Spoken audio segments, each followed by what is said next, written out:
Bueno, muy buenos días. Como lo hemos hecho lunes y martes, hoy vamos a dar comienzo a este nuevo seminario. Primero que nada, muchísimas gracias por estar, como siempre, y acompañarnos. Como les decía, estamos siguiendo en el trabajo de esta semana, la 13ª Semana Nacional de Seguridad Vial, como nos mandata la Ley 18.904 en su artículo 4, que se desarrolla en este mes de octubre.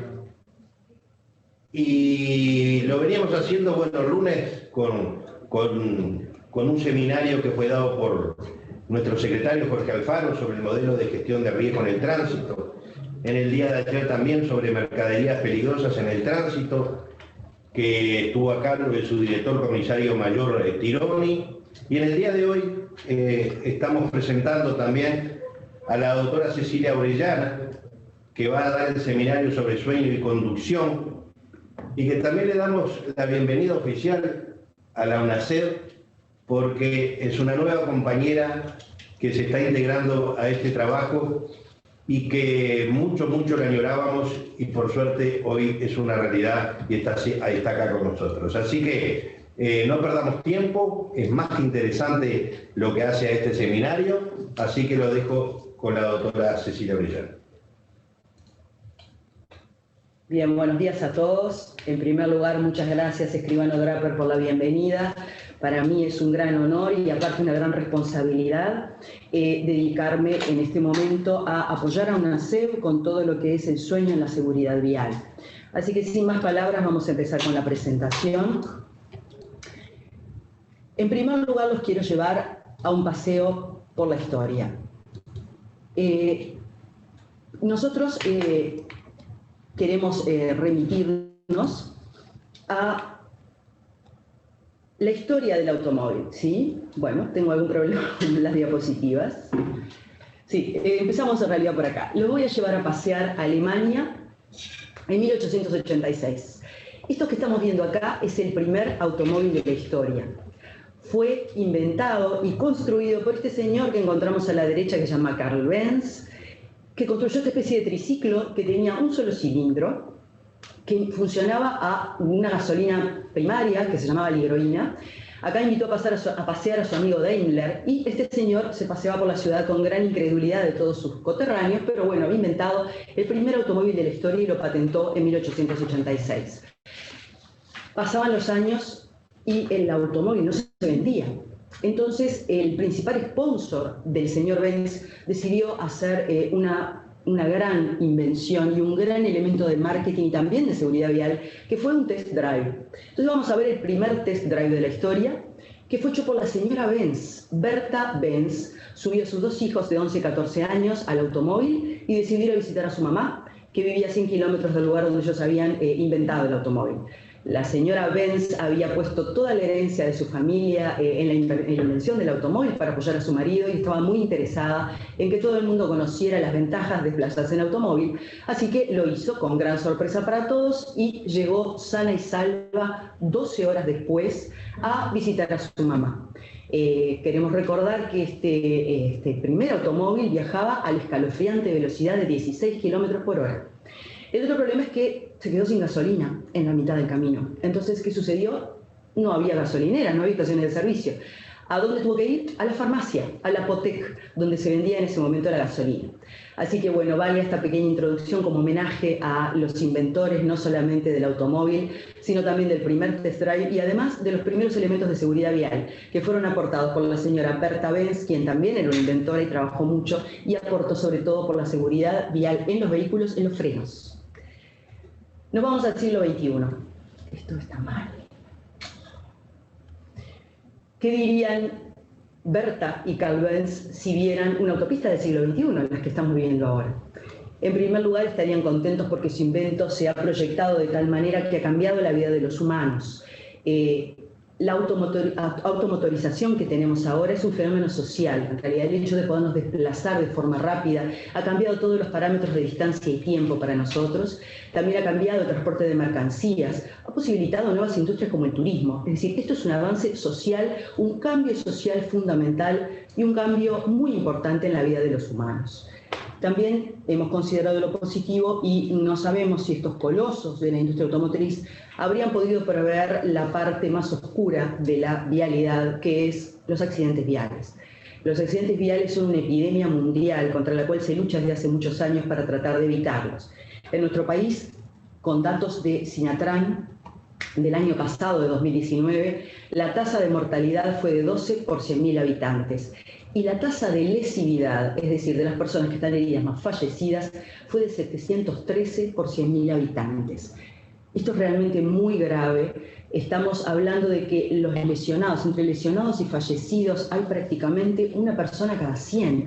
Es realmente una gran epidemia y tenemos que trabajar mucho desde el punto de vista de una SEP, pero también estoy haciendo un llamado, una exhortación a nivel personal a cumplir algunos factores de seguridad vial para evitar, para cambiar la conducta que tenemos al volante y poder reducir esta verdadera epidemia, este problema grave de salud pública. Como una SEP está dedicado entre los objetivos del año 2024 a encarar la seguridad vial dentro de lo que es salud pública. Los elementos de salud es lo que vamos a dirigir nuestra exposición de hoy.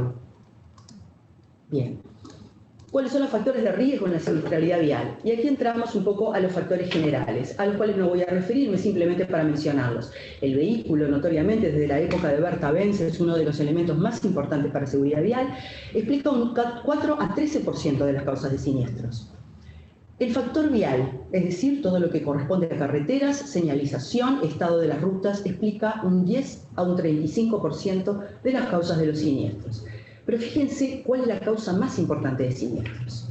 El factor humano. Nosotros, los que conducimos. 70-90% de las causas de siniestros se explican por esta razón y es a lo cual vamos a dedicar esta charla refiriéndonos a uno de los elementos del factor humano en la siniestralidad vial. Esto no funciona bien. El factor humano. ¿Qué es el factor humano en siniestralidad vial? En primer lugar, son múltiples factores. Hay factores psicológicos en la siniestralidad y en la forma que tenemos de encarar la conducción. Hay factores neurológicos, algunos de los cuales me voy a referir ahora, y hay factores físicos. La visión, la sensibilidad en general, la audición, que generan una muy importante respuesta, una muy importante repercusión en la ejecución de actividades complejas, sobre todo en la actividad compleja como es conducir. Un momento, ¿es esto, no? Sí. Es esto. Bien, entonces vamos a empezar hablando del sueño, que es lo que nos ocupa hoy. ¿Qué es el sueño? Es una función fisiológica indispensable para nuestro organismo. Piensen que un adulto pasa aproximadamente un tercio de su vida durmiendo. Si dormimos entre 7 y 8 horas, que sería lo que es deseable dormir durante la noche, pasamos un tercio de nuestra vida durmiendo. Con lo cual esto tiene una repercusión e importancia fundamental para el buen funcionamiento de nuestro organismo y especialmente del cerebro. El cerebro es quien comanda el sueño. Hay cambios reversibles, hay una desconexión parcial con el ambiente, hay un aumento del umbral de estímulos y hay cambios funcionales orgánicos en todo el organismo, ya sea en la respiración, en la parte cardiovascular, en el estómago, hay cambios inmunológicos. Dormir es fundamental para nuestro cuerpo, totalmente indispensable. Cumple múltiples funciones. No vamos a entrar en estos detalles, ven solamente a recordarles que es muy importante el mantenimiento de la homeostasis sináptica, esto es, del trabajo que realiza nuestro cerebro durante el día. El hecho de poder barrer con aquellas sustancias que no son buenas para mantener en el cerebro, sustancias de desecho, se barren durante el sueño. Mantiene nuestro sistema inmunológico. En este momento que estamos atacados por una pandemia mundial, es importante saber que el sueño nos estimula y nos mantiene en buena forma el sistema inmunológico. Con lo cual, dormir es indispensable. ¿Por qué? Porque si no dormimos vamos a tener consecuencias diurnas, básicamente, ¿sí? Vamos a hacer simplemente una breve mención a que el sueño como función fisiológica se encuentra dividido en dos etapas principales. Uno es el sueño no REM, que nos ocupa la mayor parte de la noche, 75-80%. El otro es el sueño REM, que ocupa menos espacio de tiempo, pero ambos son indispensables para mantener todas las funciones que cumple el sueño durante la noche. Estas etapas van alternándose a lo largo de la noche en ciclos REM y no REM, formando estos ciclos que serían entre una etapa REM y la otra, y que cambia a lo largo de nuestra vida. Acá vemos a una persona muy joven al principio, a un adulto, y aquí vemos a una persona mayor, en la cual básicamente se cumplen todas las etapas, pero comienza una fragmentación mayor en las personas con más edad. Es decir, tenemos que saber que el sueño cambia a lo largo de la vida y cómo podemos hacer para mejorarlo, y básicamente en lo que nos ocupa en seguridad vial, para mantener una buena funcionalidad diurna, una buena funcionalidad cognitiva para poder conducir sin accidentes. Vamos a mencionar brevemente por qué dormimos de noche y estamos despiertos de día. Tenemos un ritmo, todo nuestro cuerpo, todo nuestro organismo funciona en base a ritmos. El ritmo más importante que tenemos es el que llamamos ritmo circadiano o ciclo sueño-vigilia. El ciclo sueño-vigilia es un ciclo, tal cual su nombre lo indica, en el cual nos permite levantarnos con muy buena alerta de mañana. Aquí está cuando nos levantamos. A lo largo del día realizamos nuestras actividades y estamos cada vez más alertas, salvo con una pequeña disminución de la alerta en las horas cercanas al mediodía, que dependen de nuestro cerebro y que es variable de individuo en individuo. Y luego cuando llega la noche, que es esta parte en violeta, el alerta baja y debemos dormir. Durante este periodo se segrega además una neurohormona fundamental para el sueño, que es la melatonina, que nos permite dormir y mantener el sueño durante todo este periodo. Quiero sobre todo en este ciclo llamarles la atención sobre esta parte que es la madrugada. Entre las 3 a 5, 6 de la mañana es lo que llamamos los neurólogos la noche bioquímica del cerebro. Nuestro cerebro no está adaptado para estar alerta durante la noche, tiene dificultades en el caso de que no se haya descansado, tiene dificultades para mantener la alerta, pero sobre todo la alerta es mucho más disminuido en la madrugada. Este es el sector donde se ocurren mayor cantidad de accidentes, donde estamos menos alertas, menos atentos, donde la concentración es menor. Por eso hay que prestar mucha atención a la madrugada, sobre todo para conducir. Y ahora me voy a referir a la parte superior de la gráfica, que corresponde a la presión o la deuda que llamamos de sueño. Cuando nos levantamos y dormimos bien toda la noche, tenemos una deuda de sueño muy baja. Pagamos nuestra deuda durante la noche y comenzamos a trabajar, a hacer trabajar nuestro cerebro. Y aquí empieza a aumentar la somnolencia, la presión por dormir, hasta llegar un momento en el cual efectivamente nos dormimos y durante la noche disminuimos esta deuda de sueño para levantarnos al otro día totalmente descansados y poder cumplir con nuestras actividades diurnas con un máximo de alerta y actividad. Pero fíjense lo que pasa en una persona que no durmió en la noche. Se levanta con una deuda de sueño intermedia y a lo largo de que pase el día, la deuda de sueño va cada vez peor y entonces, por más alerta que está el ritmo circadiano, esto hace que estemos muy somnolientos de día y ni que hablar cuando llega la noche si tenemos que seguir despiertos luego de muchas horas alerta. Mantenernos despiertos es un gran costo para el cerebro. Implica que tenemos que tener neurotransmisores en acción, estar atentos, y eso es realmente un trabajo muy importante, independientemente de lo que estemos haciendo, simplemente mantener el alerta. Por eso no dormir bien en la noche genera que tengamos mucha somnolencia y que no estemos con todas nuestras funciones cognitivas como para cumplir algunas tareas de alta tensión, como es conducir un vehículo. ¿Cómo se expresa este problema de no dormir bien en la noche o haber tenido algún inconveniente para dormir o una patología de sueño? Se expresa por dos elementos clínicos principales. Uno es la somnolencia, el tener sueño, y el otro es la fatiga, que no son iguales. Vamos a hablar un poquito de las diferencias. ¿Qué es estar somnoliento? Básicamente se expresa como una sensación de querer dormir. Desde el punto de vista clínico y desde el punto de vista de la persona se expresa como párpados pesados. Hay una disminución de la velocidad del parpadeo, hay una flexión cefálica, la cabeza se nos empieza a doblar porque todas nuestras actividades musculares empiezan a disminuir, están menos tensos, menos alertas, no mantenemos tanto la postura como cuando estamos despiertos, hay bostezos frecuentes y sobre todo hay fallas atencionales de las cuales muchas veces no somos conscientes.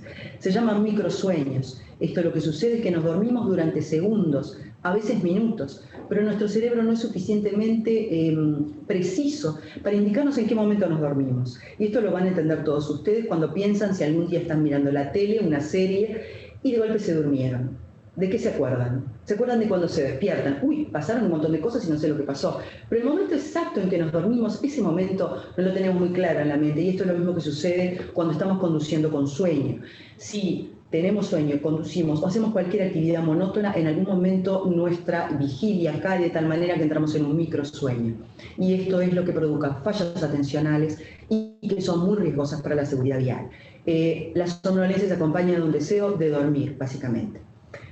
La fatiga acompaña no solamente a no dormir, sino a muchas enfermedades, tanto médicas como neurológicas, como psiquiátricas, otras enfermedades. Pero en este caso la persona lo que siente es una sensación subjetiva, la persona lo siente, de disminución de energía. No tenemos ganas de hacer las cosas. Tenemos dificultad para iniciar una tarea nueva. Nuestra capacidad para cumplir las actividades está disminuida. Y lo importante es que esto mejora con el reposo, pero estas personas no necesitan dormir, sino que básicamente lo que quieren es reposar, no estar en tanta actividad.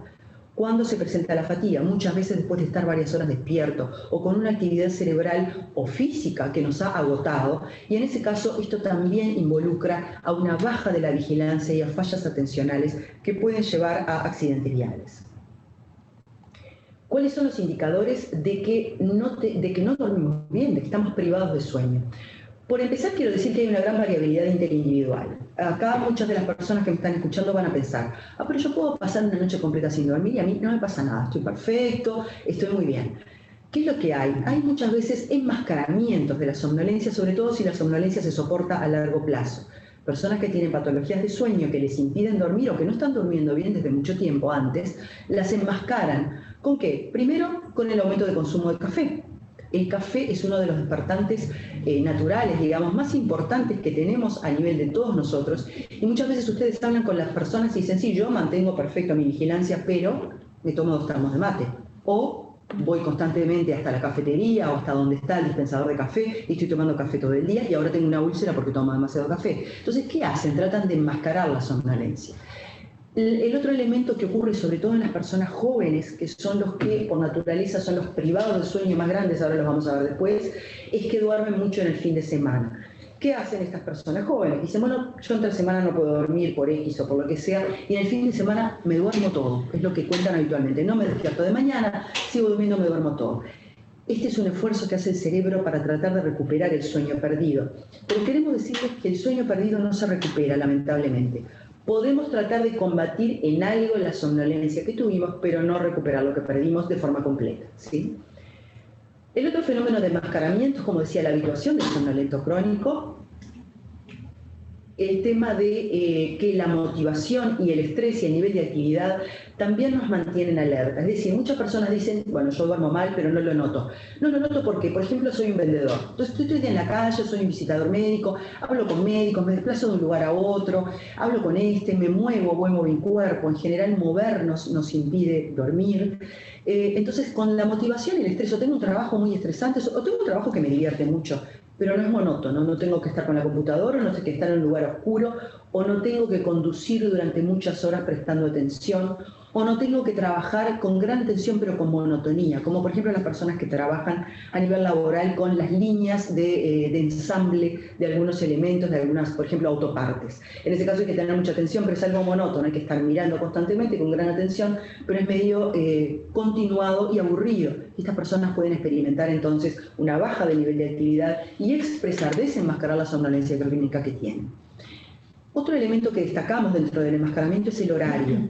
En general tenemos sueño en determinados momentos. Si nosotros, lo hablo de los médicos, si los médicos estuvimos de guardia y salimos de la guardia en la mañana en general, toleramos mejor la somnolencia. ¿Por qué? Muchas veces tenemos que pasar visita en la sala o ir a atender una policlínica donde estamos motivados, vemos pacientes, hacemos nuestra actividad, recibimos luz. La luz del día es un elemento importante para poder mantener la vigilia, cualquier luz de alta intensidad, pero sobre todo en la mañana, cuando nuestro ritmo circadiano está subiendo y no significa que tenemos que estar alertas, nos mantiene alertas durante la mañana. Pero después de comer tenemos una somnolencia natural, a veces sin comer. Obviamente la comida, sobre todo si es una comida pesada, que tiene mucha carne, por ejemplo, que tomamos vino, vamos a tener más sueño. Pero naturalmente nuestro cerebro, no todos, hay una variación individual, pero muchos experimentan una somnolencia en las horas entre las 12 y las 3 de la tarde. Luego nuestra atención vuelve a subir aunque no hayamos dormido y por supuesto a medida que empieza la noche y sobre todo cuando llega la madrugada, en la noche bioquímica del cerebro estamos totalmente agotados y aunque no nos durmamos por el enmascaramiento, las fallas atencionales son enormes, no estamos alertas, no queremos hacer lo que estamos haciendo, por lo cual hacemos un llamado de atención a estos horarios y estas características habituales en la somnolencia. ¿Qué le preguntamos al paciente que viene a nuestra consulta y se duerme? En primer lugar, ¿cuántas horas duerme? Porque hay una idea de que, en realidad es por estudios poblacionales amplios, que lo que debemos dormir es entre 7 a 8 horas de sueño en lo normal. Esto se basa en datos poblacionales promedio. ¿Qué significa? El promedio de personas duerme esta cantidad de tiempo. Pero como saben, todo ritmo biológico, toda función biológica muchas veces cumple en estadística lo que llamamos la curva de campana o la curva de Gauss, que es una campana. Entonces, en el medio está el promedio, pero luego hay lo que se llaman desvíos estándares en estadística, que entran dentro de la normalidad, pero no son exactamente igual al promedio. En este caso, para ejemplificarlo de forma más simple, hay personas que duermen 6 horas y media y se sienten bien con 6 horas y media. Y hay otras personas que necesitan 7 horas y media u 8 horas y media. Y si duermen menos, duermen 7, están privados de sueño, se sienten mal. Lo cual no significa que sean anormales o que tengan algún problema. Dicen, yo dormí 7 horas, pero igual tengo sueño. Bueno, pero tal vez tu organismo necesita 8 horas y media. Hay que respetar al propio organismo para saber las necesidades básicas que tenemos de sueño.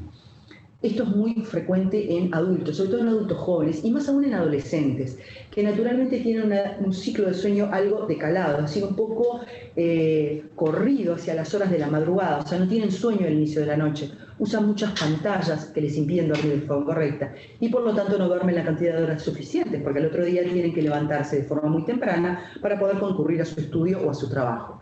Estas personas presentan, estos jóvenes no tienen patología de sueño, pero tienen uno de los elementos más frecuentes que hay, que es el síndrome de sueño insuficiente. No durmieron lo que su cerebro necesita para estar alertas, adecuadamente despiertos en el día.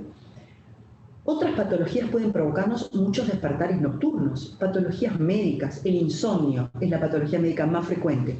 Un estudio realizado en Uruguay en 1000 personas que vamos a publicar próximamente denota de que hay entre un 15 y un 20% de personas que duermen mal por insomnio solamente.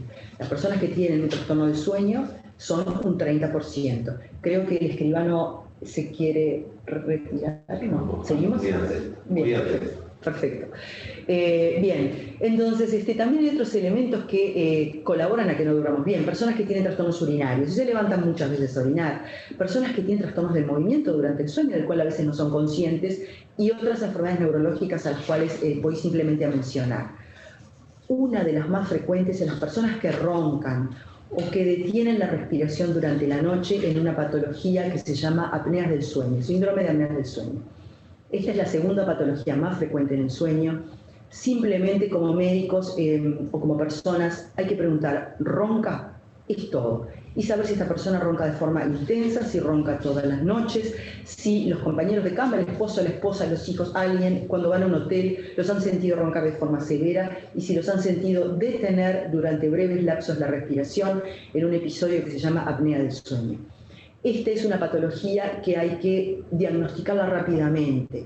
Tiene varios grados de severidad. No voy a entrar en la patología en sí en este momento porque es motivo de otros seminarios que vamos a presentar próximamente en el colegio médico, pero para todo público saber que si roncamos hay que consultar al médico para ver si esto requiere, si tiene entidad, si hay que tratarlo, si hay que tal vez simplemente disminuir un poco de peso, pero los ronquidos hay que diagnosticarlos y encontrarles el tratamiento adecuado, básicamente porque roncar de noche nos fragmenta el sueño.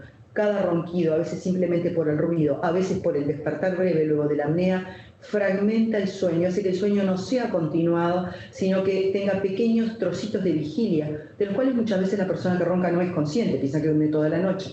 Pero estos pequeños fragmentos hacen que no duerman bien de noche y que al otro día se encuentren sumamente fatigados y entramos en la expresión de somnolencia o fatiga de la cual ya hablamos, ¿sí?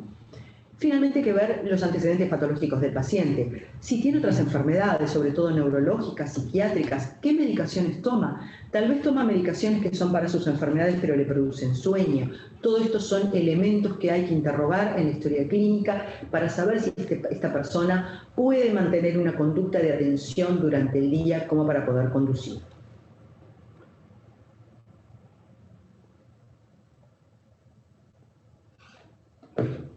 vamos a hablar brevemente de las causas principales de la somnolencia diurna. Como dijimos, el sueño insuficiente o fragmentado es lo más frecuente. Ya hablamos del sueño insuficiente en adolescentes y en adultos jóvenes, en los trastornos respiratorios, y hay un elemento que quisiera mencionar, una particularidad laboral, que son los trabajadores en turnos rotatorios, en los cuales pertenezco al gremio que hace mayor cantidad de trabajo rotatorio, que somos los médicos, a través de las guardias, durante toda nuestra vida muchas veces, y a otras personas que trabajan solo durante la noche. Como ya vimos, nuestra fisiología, la fisiología del humano, no está muy habituada a mantener la vigilia durante la noche. Por lo cual, esto es muy importante dentro de la seguridad vial y dentro de la seguridad laboral. ¿Se puede trabajar en turnos rotatorios? Sí, pero hay que tener muy buena higiene del sueño, hay que hacer una gran adaptación del ritmo circadiano y hay que ser muy cuidadoso en los hábitos que tienen de sueño las personas que trabajan en este tipo de turnos. Si las personas no cuidan estos detalles, pueden estar muy cansados durante el día y aumentar el número de accidentes viales. Y luego tenemos aquellas personas que duermen bien en la noche, pero de lo que se quejan es de periodos de sueño prolongado en el día, pese a dormir bien en la noche, que son básicamente enfermedades neurológicas. Mencionamos muy brevemente la narcolepsia, los síndromes de hipersomnia, las hipersomnias causadas por medicaciones, las hipersomnias causadas por patologías neurológicas, el Parkinson, la demencia, muchas veces tienen asociado mucha somnolencia diurna, y esto es resorte obviamente del médico tratante, del neurólogo, del psiquiatra, del internista, de quien esté tratando la patología, ¿sí? Estas son las causas principales por las cuales podemos dormirnos de día. ¿Cómo medimos? ¿Hay forma de medir si la persona está somnolienta o no? Sí, hay formas cualitativas, es decir, que simplemente nos van a acercar a la realidad de la somnolencia, o semi-cuantitativas, que son básicamente escalas. Lo que queremos decir es que estas escalas son de muy rápida realización y que a pesar de que no tienen una exactitud total, sí nos acercan a la realidad de la persona. Acá están simplemente mencionados los nombres, básicamente, no vamos a entrar en detalles, son escalas que nos indican cuánta somnolencia tiene la persona en distintas actividades de su vida. Sentado leyendo, después de comer, si va en un automóvil, eso se gradúa en puntos y ahí sabemos cuánta somnolencia tiene en forma promedio durante el día. ¿Qué forma cuantitativa exacta tenemos de medir tanto el sueño, por si hay una patología de sueño, o la somnolencia diurna? Hay varias, vamos a mencionar las más importantes. Una es la polisomnografía completa. Esto es un estudio completo de sueño. Es lo que en este momento en los países desarrollados del mundo, en quienes han desarrollado la medicina del sueño, es el gold standard, es decir, el estudio que nos evalúa todas las variables fisiológicas en el sueño, tanto la actividad cerebral como la respiratoria, como los movimientos. Tenemos luego estudios más acortados que sirven mucho para estudios poblacionales, para saber cómo está ese paciente, para ver la evolución del paciente. Una ya es la poligrafía cardiorrespiratoria, solamente evalúa el corazón, la oximetría y la respiración. La oximetría es la cantidad de oxígeno que tenemos en la noche. La poligrafía se puede hacer a domicilio, la polisomnografía también, hay para aparatos ambulatorios, pero digamos que la poligrafía es más sencilla, tiene menos cantidad de variables y nos permite saber solo cómo respira esa persona de noche. Luego, supongamos que queremos evaluar de forma objetiva la somnolencia diurna. Hay test en los cuales deben de permanecer en un laboratorio de sueño durante el día para testear cómo se está durmiendo esta persona. No voy a entrar en detalles, se llaman test de latencias múltiples de sueño y de mantenimiento de la vigilia. Esto nos permite a los neurólogos y a los neurofisiólogos evaluar de forma objetiva la somnolencia diurna. Por supuesto que hay otras medidas que se pueden usar a nivel de seguridad vial, en las cuales no quería entrar por la amplitud que tiene toda esta parte, que son sensores externos de todo lo que es somnolencia a nivel vial. En este momento se han desarrollado sensores oculares, se puede ver los parpadeos oculares durante la conducción, se pueden usar simuladores, se puede usar la reactividad dérmica para ver si los cambios en la conductividad dérmica están indicando cambios en la frecuencia cardíaca, cambios en la temperatura, que nos pueden indicar si esa persona no mantiene la vigilancia a nivel adecuado. Todo esto se está usando mucho, sobre todo en los conductores de larga distancia. Nos parece un gran avance, algo que no es invasivo para la persona que está conduciendo y que nos permite saber si hay algún problema de sueño durante la conducción o durante algún trabajo que requiera atención, no solamente en la conducción vial. ¿Cuáles son las consecuencias que podemos tener por tener este sueño de día y no tratarlo? Básicamente sobre la conducción, lo primero y lo más importante es que todo, como decimos habitualmente, los reflejos se nos vuelven lentos. ¿Esto qué significa? Que reaccionamos de forma más lenta a lo que está sucediendo a nuestro alrededor, en la carretera y a la señalización. Hay una reducción en el nivel de vigilancia, no estamos atentos. De repente, ojalá no les haya pasado a alguno de ustedes, de los que me están escuchando, de los que están aquí compartiendo conmigo, pero he tenido pacientes que me dicen, yo me subí al auto y en la mitad de camino no sé lo que pasó, se me pasaron los carteles donde tenía que doblar y me di cuenta mucho después. Esa persona estaba en un microsueño, es decir, se durmió en algún momento, no vio, hay una disminución de la vigilancia, no vio el cartel, pasó de largo del cartel. Por supuesto, esa persona, por suerte, no tuvo ningún accidente, pero podría haber tenido un accidente, ¿sí? Hay un déficit de procesamiento de la información. ¿Qué es el procesamiento de la información? Es lo que nuestro cerebro está evaluando sobre lo que está sucediendo en el ambiente y cómo vamos a responder a eso. Por ejemplo, si hay un animal en la carretera, tenemos que procesar rápidamente a través de nuestra visión, a través de nuestro entorno neurológico. Aquí hay un problema en la carretera y tengo que reaccionar y voy a frenar, voy a desviar, voy a hacer a qué tipo de maniobra voy a hacer. Todo ese procesamiento se genera en décimas de segundo. Por eso nuestro cerebro tiene que estar muy alerta, si no, no podemos reaccionar a esto y ocurren los accidentes. El otro elemento son las alteraciones de la percepción sensorial. Cuando tenemos sueño no vemos de forma tan adecuada. Los sonidos nos llegan siempre, pero los procesamos de forma diferente, más lento, no le prestamos la atención adecuada o nos acostumbramos al ruido, que eso lo vamos a ver al final entre las medidas para combatir la somnolencia al volante, ¿sí? ¿Qué pasa con todo esto? Resulta de que esta baja de la atención es lo que puede hacernos tener errores, que de repente somos conscientes o a veces no somos conscientes, eso es lo peor, cuando no somos conscientes del error que está ocurriendo. ¿Cómo sabemos que la conducción y la atención están agravándose? Sobre todo hay una influencia horaria. El horario nos está determinando también qué es lo que está sucediendo con la conducción vial. Muchas veces no nos damos cuenta, pero hay una lateralización corporal y vehicular, sobre todo cuando nos despertamos. Por eso se pusieron las bandas despertadoras, porque esta lateralización, sobre todo en sujetos diestros, se hace hacia la derecha. Tendemos a irnos hacia la derecha y entonces en ese caso las bandas despertadoras nos ayudan a estar conscientes de que nos desviamos, en lo que llamamos el despiste, la salida de la ruta. A nivel del eje, si estuviéramos viendo el electroencefalograma, es decir, la actividad cerebral que tiene la persona en ese momento, veríamos que comienza a estar en lo que llamamos una vigilia tranquila, con ojos cerrados a veces. A pesar de que la persona, y esto quiero ser muy enfática, puede tener microsueños o puede estar durmiéndose con los ojos abiertos. El mantenimiento de la vigilancia muchas veces se hace con los ojos abiertos o con el párpado a media distancia, en la cual parece que la persona tuviera el ojo abierto, pero en realidad no está viendo todo lo que es la información visual, no está entrando de la forma adecuada al cerebro y por lo tanto no es consciente de lo que está pasando, o por lo menos no puede reaccionar, además del enlentecimiento al parpadeo. Todo esto hace que tengamos una neurobiología propensa al sueño, sobre todo en la madrugada, cuando hablamos de que era la noche bioquímica del cerebro, por lo cual la influencia de los horarios son totalmente fundamentales para el momento en que vamos a conducir. Recordar que durante la noche, sobre todo si no descansamos previamente, si estamos trabajando desde la mañana y llevamos más de 15, 17 horas de alerta continua, sobre todo una alerta muy alerta, como cuando estamos trabajando o cuidando a nuestros hijos o haciendo alguna actividad diurna, y no descansamos, realmente nuestro cerebro necesita el tiempo de descanso para poder recuperar, como decíamos, todas las funciones y estar alertas al día siguiente. O sea, mucha atención al horario en que vamos a conducir. ¿Qué pasa con los trastornos de nuestra cognición?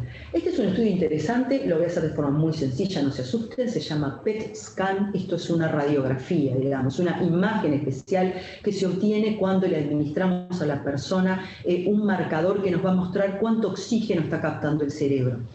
La captación de oxígeno se ve por estas manchas, cuanto más capta, más amarillo y más rojo es. Y lo que se le hace a estas personas, además de darles al radiofármaco, es hacerle un test de atención selectiva. Se les hacía un test en una computadora y se veían cuántos errores cometían y quedaba al mismo tiempo la vista del SPECT con este radiomarcador que nos indica cómo está trabajando el cerebro a nivel de captación de oxígeno. Cuando las personas no están privadas de sueño, es decir, durmieron bien, lo que se ve es una captación amplia, sobre todo en las regiones frontales, en las regiones que modulan la emocionalidad, el núcleo del cíngulo, todas las regiones talámicas, en las regiones parietales, hay inclusive una región occipital, hay una gran captación de oxígeno, lo cual significa que la atención está marcando varias zonas del cerebro que necesitan mantener esta atención para poder cumplir con la tarea asignada. Fíjense lo que pasa en las gráficas de abajo cuando la persona pasó 24 horas sin dormir. Ese cerebro está agotado. No puede captar oxígeno nada más que en algunos de los sectores. Todo lo que era la parte frontal, que sobre todo es la que toma las decisiones rápidas en la conducción, no están encendidas, es decir, apenas se ven un poquito rojas. Significa que nuestro cerebro trabaja de forma mucho peor, es mucho menos performante si tenemos 24 horas de privación de sueño para hacer una actividad de atención selectiva como se les pedía a estas personas. Estos son los trastornos cognitivos que acompañan a la privación de sueño. Aquí vamos a ver una de las patologías que mencionamos, el síndrome de apneas del sueño. Digamos que una persona ronca, no quiere consultar al médico, dice, bueno, yo sigo así, sigo roncando, no consulto a nadie, pero tiene muchas apneas. Lo que se hizo en estudio fue, en este estudio, de las personas que tenían apneas y que se trataban, primero las personas normales, están en la línea verde abajo. Y acá lo que vemos es la estadística acumulativa de errores y de accidentes en función del tiempo de tratamiento. Las personas normales en realidad tienen esta gráfica verde, lo mismo que las personas que están tratadas completamente. O sea, los controles están en azul, los que están tratados con un CPAP, que es una de las formas, hay varias formas de tratar las apneas del sueño.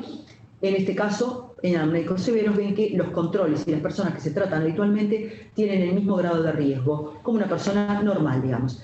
¿Qué pasa cuando la persona no adhiere del todo? Estamos en la gráfica amarilla. Solamente adhiere un poco, pero no del todo, el riesgo empieza a aumentar. Y el riesgo es mayor en aquellas personas que no tratan las apneas del sueño. Fíjense que aumenta realmente a más del doble, a más del triple. Ese tiempo pasa y la persona no trata su patología del sueño. Con esto queremos realmente exhortar a aquellas personas que tienen patología del sueño a consultar al médico para tratarse, porque si no el riesgo vial aumenta mucho más.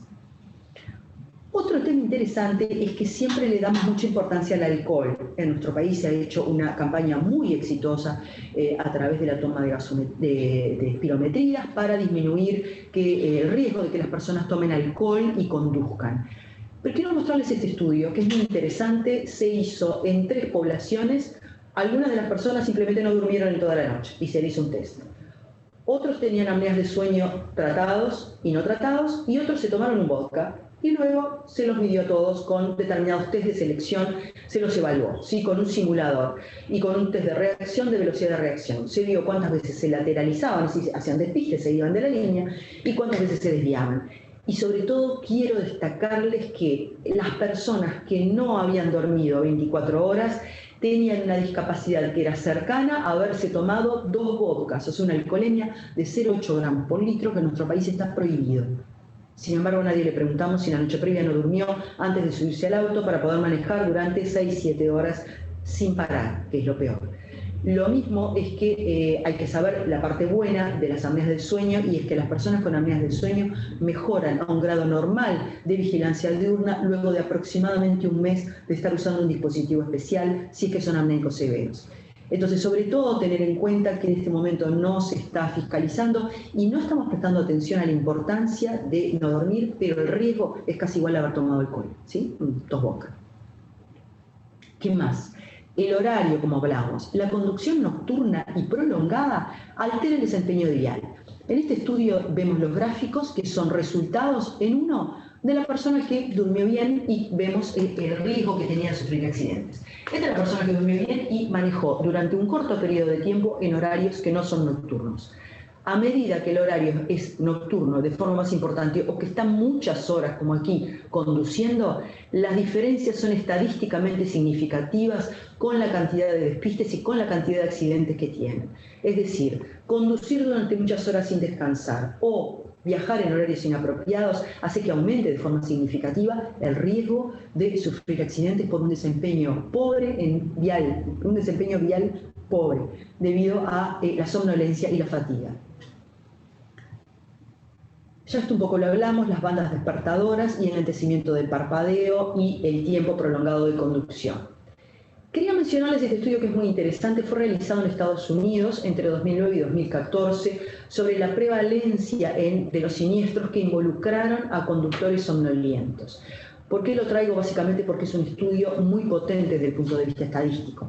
Aquí se evaluaron 25.000 personas que habían sufrido accidentes viales, ¿sí?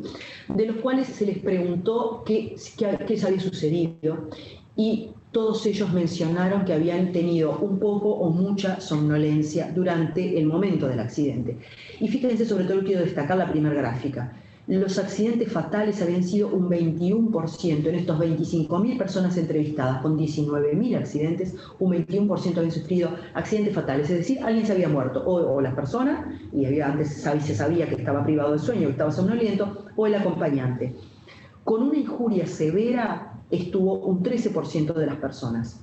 Con cualquier tipo de lesión un 7% y sin lesiones solamente un 5%. Y esto correspondía a un 6% de todos los accidentes que hubieron en ese periodo de tiempo en esa gran cantidad de personas. O sea, esto nos da un poco la idea de la epidemiología, de la prevalencia, de la severidad de la somnolencia y la fatiga al conducir. Quiero decirles qué sucede en nuestro país. Estos son datos que amablemente Sinatran ha sacado para nosotros y en los cuales queremos destacar algunas cosas interesantes. En primer lugar, los días en los cuales hay una mayor cantidad de siniestros. Estos son los datos de 2019, en los cuales sobre todo vemos que los días en los cuales ocurre una mayor cantidad de siniestros es en los fines de semana. Entre el sábado y el domingo unidos ocurren prácticamente un 45-44% de los siniestros. Es decir, estos son los días en que hay que tener más cuidado, los días en que las personas, una de varias, digamos, pero una es la de estar cansados porque de repente trabajaron todo el día, quieren salir más temprano, ya sea para irse a algún lugar a descansar o para volver, es cuando los siniestros son más frecuentes. Obviamente la somnolencia no es la única causa, no estamos diciendo que hablemos de causalidad. La causalidad en medicina y epidemiología es muy difícil de probar, solamente estamos hablando de asociación. La asociación es entre los fines de semana y la somnolencia, que como sabemos puede ser mayor en los fines de semana. Otro elemento también es el lunes, que surgió de forma sorpresiva. En los lunes también hay un aumento relativo de la cantidad de accidentes que puede deberse a muchos factores, pero también a que dormimos poco, porque el domingo de noche de repente estuvimos de alguna manera durmiendo menos en alguna reunión o queríamos manejar o manejamos en la noche y por lo tanto los accidentes son mayores para poder llegar en la mañana a trabajar del lunes. ¿Qué otro dato interesante surge de nuestro país en 2019? La participación según el grupo etario en estos accidentes. Y básicamente lo que vemos es que los accidentes son de los jóvenes. Por esto esta epidemia, que es un problema de salud pública, está sobre todo afectando tanto en la parte de fallecimientos como en la parte de lesiones con discapacidad a personas jóvenes, aquellas que van a llevar el país adelante, a quienes son los herederos de lo que estamos haciendo. Por eso esta charla y muchas de las charlas que voy a dar y mucha de la actividad que hace UNACEB a cargo del escribanador APER está dirigida a que los jóvenes se concienticen y a todos nosotros nos concienticemos sobre el hecho de que esta epidemia está ocurriendo y que es realmente severa para esta franja etaria, personas y adultos jóvenes. Lo segundo es el horario. Volvemos a decir que no hay asociación causal, pero sí hay una asociación importante entre horarios y siniestralidad. Y fíjense qué interesante. En las horas de la madrugada, entre las 5 y las 7 de la mañana, que fue cuando dijimos que hablamos hasta ahora que nuestro ritmo circadiano está ocurriendo en la noche bioquímica del cerebro, es decir, cuando nuestro cerebro es más propenso a dormir, es también cuando ocurren mayores accidentes. Y quiero mencionarles algunas de las anécdotas que me han contado algunos pacientes en la clínica, en la policlínica o en mi actividad como neuróloga, que me dicen, yo salgo de noche porque hay menos autos en la carretera y me voy más rápido. Pero recuerden que la ruta es muy monótona de noche. Muchos lugares, depende de dónde vayamos, no están bien señalizados, no están bien iluminados, no vemos bien las cosas que están ocurriendo en las carreteras, por ejemplo, si hay pozos, si hay animales que se cruzan, animales nocturnos que se cruzan y que su día, digamos, para el animal es la noche, y entonces de repente se cruzan, pero nosotros no lo vemos bien. Nuestro tiempo de reacción es menor en la noche, porque el humano no es como los gatos y tenemos una potencialidad visual menor, disminuida durante la noche y sobre todo durante la madrugada. Entonces fíjense que la noche bioquímica del cerebro tiene una asociación con el horario en que ocurren los accidentes viales. mucha atención a conducir de noche. ¿Qué más? La clasificación del tipo de siniestro, sobre todo mencionamos el despiste. Sabemos que hay múltiples causas de despiste, pero queremos señalarle que cuando estamos fatigados o somnolientos tenemos una tendencia a irnos de la ruta sin que haya ningún otro tipo de elemento que nos haga salir de la misma. No es que haya venido un auto en contra, no es nada que hayamos visto como elemento que nos esté amenazando en la conducción, sino que simplemente de repente la persona estaba somnolienta y se despierta. Cuando nos despertamos tenemos esa tendencia a volantear, como se dice habitualmente. Las personas dicen pestañeé y después di el volantazo. Eso es típicamente el despiste. Es cuando en la carretera vemos autos volcados, autos que tienen accidentes de repente contra postes o contra muros y no sabemos qué pasó. El despiste es un elemento importante y está asociado con la somnolencia o con la fatiga o con la disminución de atención y con la disminución de reactividad cuando estamos en la ruta. Otro elemento interesante a destacar. Esto es un poco lo mismo, que predomina sobre todo en motos y que predomina en personas jóvenes. ¿Qué más?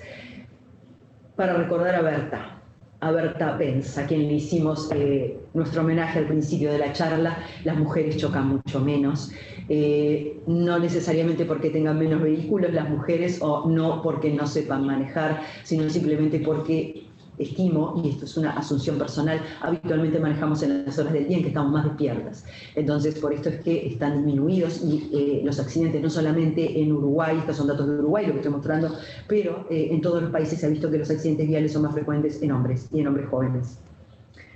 Lo que estamos viendo es también que las motos y los autos son los que predominan.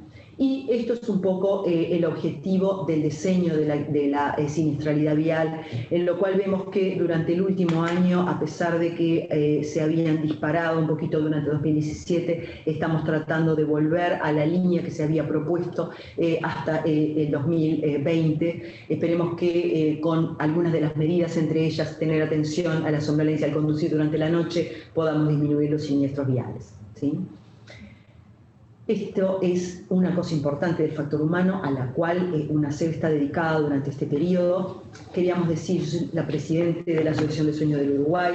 La Asociación de Sueño ha estado trabajando durante muchos años, llevamos 4 años trabajando en seguridad vial con una SEB, inclusive el ministro de Salud Pública, el doctor Salinas, perteneció previamente a ser ministro a la Asociación de Sueño y estuvo acompañándonos y apoyándonos con toda esta función a nivel de concientizar sobre el tema de seguridad vial.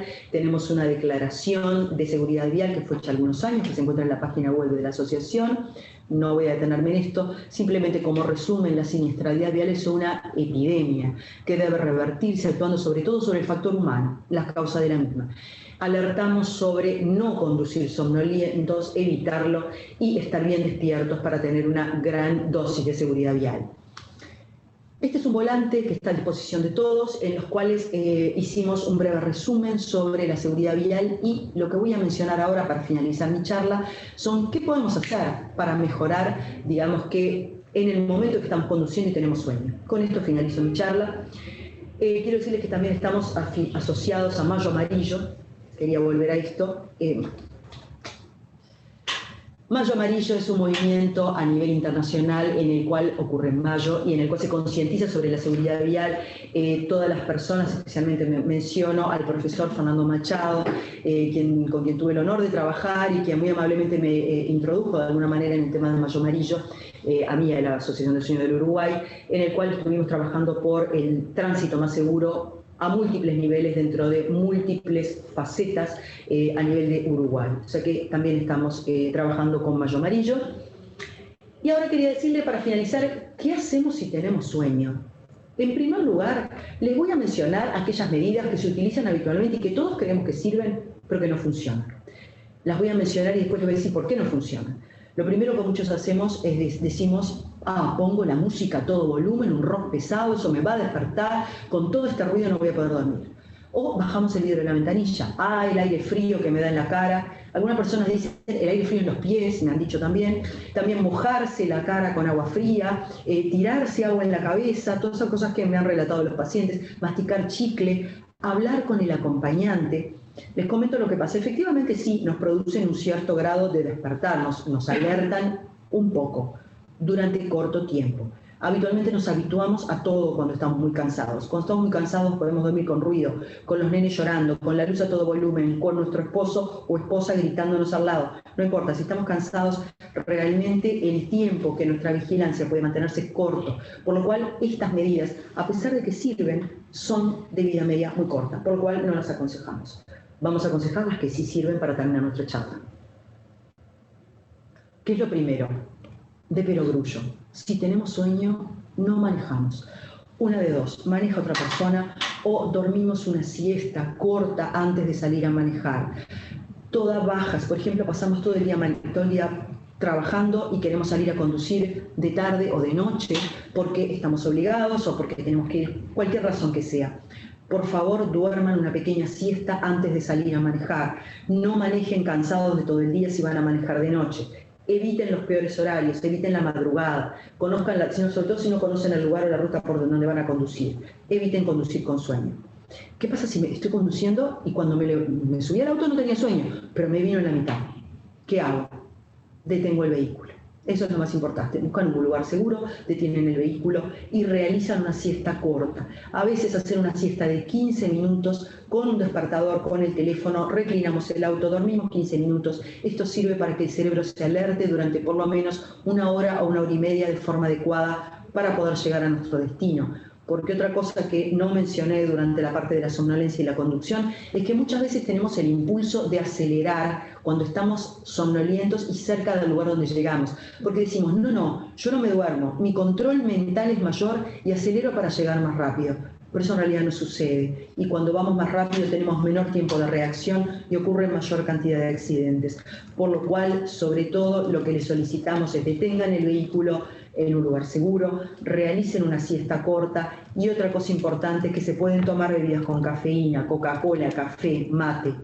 Lo que aconsejamos desde la Asociación de Sueño del Uruguay es buscar un lugar seguro y detener el vehículo antes de empezar a dormir, tomar el café o el mate, un mate o dos. ¿Por qué? Porque ese ratito que se va a estar absorbiendo la bebida con cafeína, 15 a 20 minutos, es el tiempo que vamos a estar durmiendo. Y entonces, cuando 15 a 20 minutos después volvemos a estar en la ruta, tenemos una doble razón para estar alertas.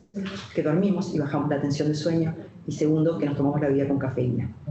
Y con esto les agradezco mucho por su atención, con una frase importante de Kofi Annan que me gustó traerla porque dice que edificar una cultura de prevención, que es a lo que estamos dedicados, no es fácil.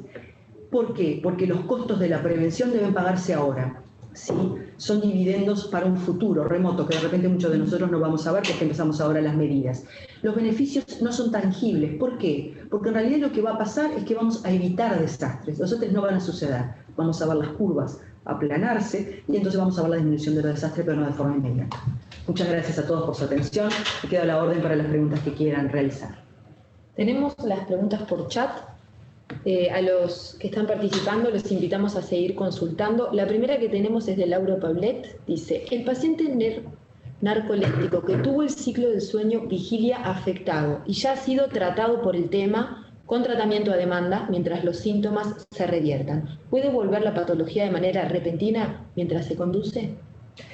Bueno, la narcolepsia es una enfermedad neurológica, que es una enfermedad interesante, no es muy frecuente, pero básicamente lo que sucede es que hay algunas neuronas que se dedican a mantenernos en alerta que faltan y tenemos algunos neurotransmisores alterados que hacen que tengamos sueño en accesos. Es decir, la persona puede estar muy bien, había dormido durante la noche, pero tiene un acceso de sueño. El acceso de sueño le puede venir, sí, pero la persona con narcolepsia, en general los neurólogos las adiestramos muy bien para evitar la somnolencia, tanto con fármacos como con medidas no farmacológicas. Una de ellas es dormir siestitas antes de hacer cualquier actividad, también puede ser inclusive cuando están no solo conduciendo sino trabajando. O sea que manteniendo digamos, los cuidados de las medidas no farmacológicas y farmacológicas, un narcoléptico que está controlado, tratado, que no tiene apneas del sueño, que también se unen a la enfermedad, después de que lo vio el neurólogo puede darle una aptitud para conducir. Bien. Verónica Curvelo consulta, ¿qué recomendaciones tiene para el transporte de carga que debe trabajar 24 horas y por tanto tienen conducción nocturna? Bueno, ese es un tema muy interesante que pensamos trabajar activamente con el escribano Draper y con todo este nuevo equipo maravilloso con el cual nos estoy integrando en UNACEF. Eso es un gran trabajo y es complejo, es decir, eso involucra muchos elementos, desde elementos de seguridad vial en el transporte, en el vehículo, digamos, como también una adaptación del ritmo circadiano de la persona que va a conducir, descartar que la persona que va a conducir no tenga patologías de sueño, y se puede hacer, pero hay que estar muy estricto con los hábitos de sueño y las características que va a cumplir. Bien. A mí nos surge una consulta. ¿Cómo no? ¿Qué sucede con los ciclos conocidos, con personas que son búho y alondra? ¿Hay ritmos diferentes ahí? Sí, los ritmos de sueño es toda una parte de la medicina del sueño que se llama cronobiología, y en realidad es muy importante y muy interesante porque afecta a todo nuestro organismo. Todos funcionamos en ritmos. El principal ritmo es el sueño-vigilia, pero el ritmo sueño-vigilia nos condiciona, por ejemplo, ritmos estomacales, ritmos cardíacos. Todo cambia durante el sueño, todos los ritmos, porque hay marcapasos que son como el marcapasos cardíaco. El cerebro tiene un marcapasos, es este núcleo supraquiasmático, entonces están todos coordinados entre sí. ¿Qué pasa con estos búho alondra? Esto básicamente tiene dos orígenes. Un origen es genético. Nosotros de nuestros padres, igual que heredamos la forma de los ojos o la forma de hablar o la de la cara, también heredamos algunos elementos como la forma del ritmo de sueño. Es decir, si nuestros padres tenían una tendencia a acostarse tarde, genéticamente pueden estar determinados para eso, y muchas veces lo que hacían era también potenciar con sus hábitos el acostarse más tarde. En este caso, el niño, la persona, creció con dos elementos. Primero, con su genética. Segundo, con un hábito que vio desde su casa de acostarse demasiado tarde. Entonces, luego, ¿qué sucede? Este sería el búho, el que quiere de alguna manera acostarse mucho más tarde. Si el búho tiene que trabajar a las 7 de la mañana y se le tiene que levantar a las 6, va a estar con una privación de sueño, como decíamos. Porque se acostó a las 2, 3 de la mañana porque no tiene sueño. Y es verdad, tiene su ritmo cambiado, no tiene sueño. Y se levanta muy temprano, va a estar muy somnoliento a lo largo de los días porque se priva de sueño. ¿Qué tiene que hacer? Tiene que reorganizar su ritmo circadiano, sus necesidades. Esto puede tomar un tiempo, pero bien dirigido puede ser muy exitoso, pero sí hay que ser muy consciente de que es un hábito. Un poco la misma manera que si estamos obesos y tenemos que adelgazar, tenemos hábitos correctos de estilo de vida que hay que cambiar, hacer dieta, hacer ejercicio, también para modificar o adaptar, digamos, nuestro ritmo de sueño a nuestras actividades diurnas, hay que hacer una adaptación que es totalmente posible. Con las alondras pasa lo mismo, pero al revés. Las alondras están muy adaptadas a estar muy vigiles de la mañana al inicio, pero muchas veces la alondra quiere tener una actividad nocturna, quiere salir con sus amigos o quiere ir a ver una película, y son aquellas personas que dicen: contigo no salgo más porque te dormís en el cine, o te vas y no puedo ir a bailar contigo porque me dormís en el asiento. Entonces, esas personas a veces están socialmente impedidas si quieren mantener una actividad social, que es sobre todo lo que mantenemos de forma nocturna. A esas personas lo que se les aconseja justamente es tomar un café y hacer una siesta a las alondras, para poder rendir durante ese periodo. Remarco que las siestas tienen que ser muy breves. No duerman 2 horas, a menos que sean conductores o que sean médicos o enfermeros y vayan a mantener algún ritmo de sueño especial, y que algún especialista en cronobiología, un neurólogo, un clínico, les indique cuántas horas tienen que dormir. Para todas las personas comunes lo que recomendamos son siestas breves, 15 a 20 minutos, es muy recuperador, en un lugar tranquilo, donde no los molesten y donde ustedes no tengan que responder a estímulos externos. Las siestas tienen que ser en un lugar donde uno sepa que puede estar para dormir, no para atender teléfonos en el caso de que sean médicos de guardia, no para ver si el nene no está haciendo cosas raras o tirándose de la cuna o prendiendo la cocina o metiendo los dedos. No, uno no tiene que estar alerta, uno tiene que dedicar esos 15 minutos a estar tranquilos para poder recuperar. Bien, Verónica Curvelo consulta: ¿dónde se pueden realizar estudios confiables sobre alteraciones del sueño para conductores? ¿Se puede incluir en los psicotécnicos? Bueno, ese era uno de los grandes proyectos que presentamos con la Asociación de Sueño del Uruguay, UNACEF. Presentamos un proyecto de psicofísico que estamos en este momento reactivando junto al escribano Draper, para ver las posibilidades, para hablar con todos los involucrados. Nuestro aporte básicamente a nivel de UNACEF y en general desde los lugares donde trabajo personalmente es tratar de aportar en la prevención, es dar información, es difundir y tratar de ayudar en todo lo que se pueda con esto. Pero hay prevencionistas que se dedican, respondiendo más específicamente a la pregunta de la señora, hay prevencionistas en los cuales se incluyen seguridad vial dentro de la prevención, hay obviamente actividades de cronobiología que se pueden hacer. Lo que sí decimos es que debe ser, no hay one fits all, como dicen los americanos, uno para todos, no. Lo que hacemos en general es personalizarlo, tanto a la industria a la que estamos dirigiéndonos, como a la persona. El sueño es individual, de la misma manera en que, vuelvo a repetir, en que no todos nos somos iguales con la cara igual, de la misma manera nuestro cerebro tiene pequeñas diferencias que hace que todos durmamos un poquitito de forma personalizada, como los búhos y los alondras, que no es anormal, sino es una expresión fenotípica, una expresión genética de la forma que tenemos de dormir. En ese caso, consultar a prevencionistas, en una SER quedamos a las órdenes para poder trabajar con todo lo que pueda hacer esta actividad de prevención. Bien, consultas. Mito.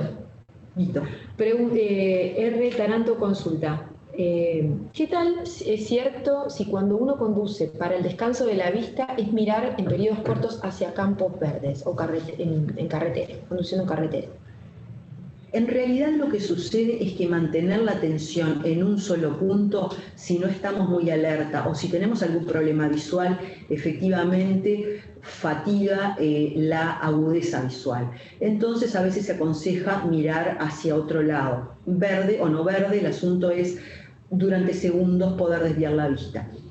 El asunto es en qué momento se realiza, el asunto es cómo está la alerta de esa persona, o sea que eso es muy variable de momento en momento. En principio nosotros lo que decimos es que estén bien alertas y tienen que mirar, obviamente uno cuando va conduciendo mira para los costados, pero que sean durante breves segundos y que mantengamos la atención en la conducción. No sé, Escribano, si tú querés hacer alguna consideración con respecto a esto. No, lo que le quería hacer, doctora, es, y cuando se comenzó la charla, vi que se habló de ciertas etapas del sueño, y en alguna oportunidad lo hemos hablado, que yo le decía de que entiendo de que no llego en lo personal al sueño profundo, pero que sí, qué cambio es cuando a uno le dan anestesia y allí es como que se descansa por poco que sea y mucho, y me decían, bueno, ahí porque se llega a la etapa tal del sueño. Creo que es algo bueno para que se pueda saber sobre esa relación y esas diferentes etapas, ¿no? Bien, hay, tal cual estamos hablando, hay dos etapas principales en el sueño, las mostré muy brevemente al principio. Está la etapa no REM, que significa que en la misma no se producen movimientos oculares rápidos, con respecto a la etapa REM, que sí se producen. La no REM es la más frecuente y tiene valores de profundización. La más profunda es la etapa N3. Quienes más cumplen la etapa N3 son los niños y los adultos jóvenes. A medida que pasa el tiempo tenemos etapa N3, pero la fragmentamos muchas veces. Y todas las etapas son necesarias para un sueño normal. Todos los ciclos, y tanto en la REM como en la no REM, son necesarias para estimular la inmunidad, para consolidar la memoria y para mantener sobre todo la limpieza que dijimos que realiza el sueño. ¿Qué pasa con la anestesia? Que usted menciona un tema interesante. En realidad la anestesia no es un sueño. La anestesia es un coma. En la anestesia lo que estamos es bajando la vigilancia. Estamos actuando sobre los sistemas de vigilia. Nosotros tenemos sistemas muy importantes en red, en vigilia, dentro de nuestro cerebro, y otros sistemas para dormir. Ambos están involucrados, están en un íntimo juego, una íntima interrelación, pero cuando nos anestesian tenemos una baja de la vigilancia, entrando en un coma superficial, digamos, o en un sueño muy profundo, pero se cambia un poco la actividad cerebral y es un coma. Uno lo siente como muy reparador a veces porque es corto y porque nuestra actividad cerebral, tal vez si uno no duerme bien durante mucho tiempo, puede cargar una gran fatiga y ahí pueden cambiar, pero cambian neurotransmisores, es todo diferente. De la misma manera que con la anestesia, cualquier persona que tiene apneas de sueño de forma severa puede mejorar y sentirse muy reparado si está tratando sus apneas de sueño, o si es un insomne y tiene una buena higiene de sueño, o si necesita fármacos, toma los fármacos apropiados, o si tiene una patología neurológica, sí, los fármacos, que no hay que suspenderlos, simplemente hay que adaptarlos a la realidad del paciente, de la persona. Gracias. Después tenemos varias preguntas que están todas relacionadas con salud ocupacional. Sí, la última. Hacemos dos más, sí. Sí, son varias relacionadas sobre salud ocupacional. Sí. Hago las tres porque van como todas juntas. Lo primero es si hay un promedio de horas recomendadas para choferes sanitarios. Después de conducción prolongada, ¿no? Después, si hay algún listado, tipo checklist para vehículos, para tener en vehículos para personas antes de realizar viajes en ámbito laboral. Y la última es si hay recomendaciones y proyectos a corto plazo para conductores de empresas de transporte de media y larga distancia que llegan a destino después de varias horas de conducción y vuelven a retomar ruta hacia otro lugar o hacia el lugar de origen. Y si está prevista alguna ratificación por parte de Uruguay del convenio de la Organización Internacional del Trabajo, el 153. Bueno, muy importantes estas preguntas. Realmente todo nuestro tema de difusión va no solamente hacia la población general, sino obviamente hacia la parte de prevención vial para los trabajadores. En primer lugar, como decía, nuestro cerebro no puede mantener la atención fija durante mucho tiempo, sobre todo en la ruta. Habitualmente lo que se aconseja es conducir de forma con una alerta total durante 4 horas, pero tiene que haber breaks en el medio. Habitualmente se aconseja cada 2 horas tener un descanso de algunos minutos, no necesariamente dormir si no hay sueño, pero sí no mantener todo el tiempo la atención, porque mantener la atención de forma continuada puede hacer que los accidentes sean más frecuentes. ¿Cuánto se conduce? El tiempo de conducción es variable, hay que verlo, como digo, esto varía de industria en industria, hay que ver exactamente qué es lo que se plantea en cada caso, no hay, digamos, un solo algoritmo para todos, hay características generales. Sí es necesario que la persona que conduce, sea de día o de noche, tenga un muy buen sueño. En el caso de que vaya a conducir de forma nocturna, tiene que hacer un cambio de su ritmo circadiano, si es que siempre conduce de forma nocturna, tiene que hacer descansos, en algunos casos descansos vigiles, o sea, simplemente caminar, tomar agua, bajarse, no estar alerta, y en algunos otros casos dormir en su lugar de trabajo, tal vez tener choferes que cambien. Hay una serie de normas que se pueden ajustar a cada una de las empresas.